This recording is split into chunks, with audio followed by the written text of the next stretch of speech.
তিনি যখন রোদের মাঝে খোলা আকাশের নিচে হাঁটতেন, সাহাবারা তাকিয়ে দেখতেন আমরা ভীত সন্ত্রস্ত, আমরা এই রোদের মাঝে বাইরে যেতে চাই না, যেখানে ধান দিলে খই হয়ে যাবে, চাল দিলে মুড়ি হয়ে যাবে। এ প্রচন্ড গরমের মাঝে তিনি হাঁটেন কেমনে? অবাক বিশ্বে উপরের দিকে তাকিয়ে দেখতেন নবী হেঁটে যায়, আর নবীর মাথার উপরে একটা মেঘের টুকরা ছায়া হয়ে হয়ে পাশে পাশে যায়। এবড়ো থেবড়ো পাথরগুলোর উপর দিয়ে আমার নবী যখন হাঁটতেন, পাথরের কোনা বের হওয়া পাথরে সবাই হাঁটতে ভয় পেতেন, অথচ নবী সেই এবড়ো থেবড়ো পাথরের উপর দিয়ে হেঁটে যেতেন। তারা চিন্তা করতেন নবীর কদমের নিচে এই শক্ত পাথর পড়লে উনি কি ব্যথা পান না? পরীক্ষা করার জন্যে পেছনে পেছনে অনেকেই দৌড়াতেন।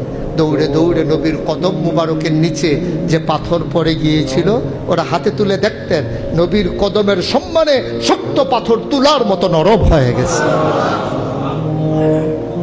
এ নবী আমার নবী, এ নবী আপনার নবী, এ নবী আমাদের নবী। আমরা প্রাউড ফিল করি।